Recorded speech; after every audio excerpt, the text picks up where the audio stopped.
proportions. L'audiovisuel, si fascinant soit-il, ne saurait incarner la panacée universelle, la télévision restant avant tout une technique et comme telle, son utilisation et la situation sociopolitique du milieu dans lequel il fonctionne. Je vous remercie pour votre attention.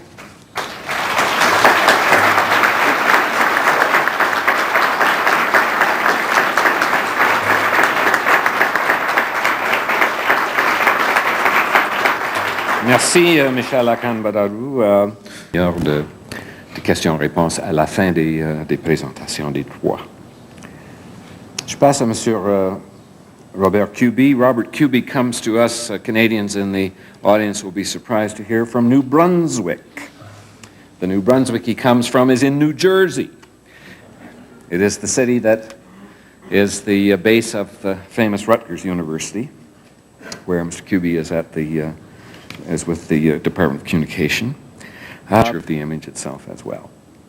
We now find upon our bookshelves a new study which has been hailed by some analysts, by some critics, as perhaps the most inclusive ever of the effects of television. Its title is Television and the Quality of Life, subtitle How Viewing Shapes Everyday Experience.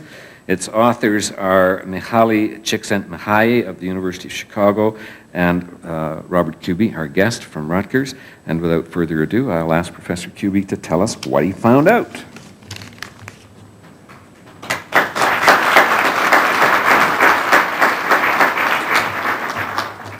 I have my own water glass here.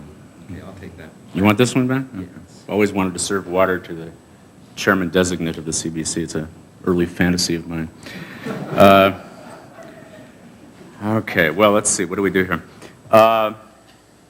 Thank you for that very nice introduction. I was really very flattered and pleased when I got a call a couple of weeks ago from Brian Foley on behalf of Patrick Watson and to be here. And it's been a great pleasure thus far. And I've made a few friends, some last night with whom I drank too much. And I hope I'll make some more this morning and not too many enemies. So I wish to discuss a few of my research findings. And I want to relate these findings to the challenges facing television professionals such as yourselves. I'll talk shortly about my research on the audience's experience of television, but wanted to start instead with my research for a book that I'm currently writing about decision-making and creative practices in commercial television in Hollywood.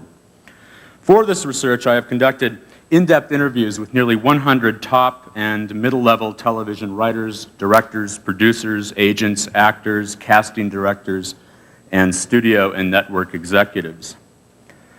The seeds for this industry research were first planted in my mind over 10 years ago while consulting at NBC and KABC TV in Los Angeles. I was in an editing room with a producer and editor putting a news documentary together when another producer came in and intoned that first, we had too many talking heads in the piece, and that second, we were letting the talking heads talk for too long. None should be seen or heard for longer than 12 seconds, he declared. I was struck both by what he said, but especially by the conviction with which he instructed us, how absolutely sure he was of how long a talking head should be permitted to talk. Now, formally engaged for 3 years in industry research, interviews, and observation, I have studied where such ideas come from and how they are promulgated within the industry. I have been particularly interested in how economic and internal political pressures restrain television creators from creating what they would most want to produce. That is, how the dominant pressures in commercial television shape individual practice regardless of individual ideology.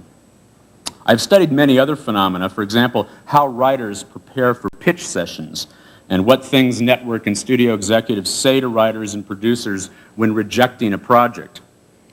Many executives have told me that they prefer to externalize responsibility, explaining to the writer that the character doesn't arc properly, that a similar project is already in development, or if the concept is a TV movie about a shipwreck and a group of treasure-hunting skin divers, the executive might reject the writer by simply saying, "Movies on water lose money."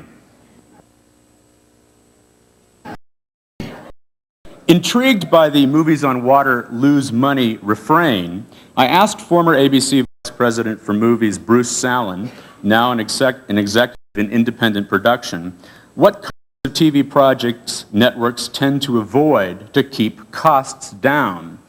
Here's what he said, quote, movies on water are expensive to make, and so are period pictures.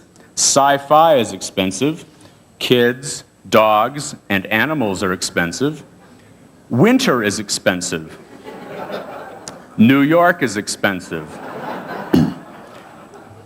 The joke would be to try to get a network to do a Winter in New York period piece about a kid and his dog.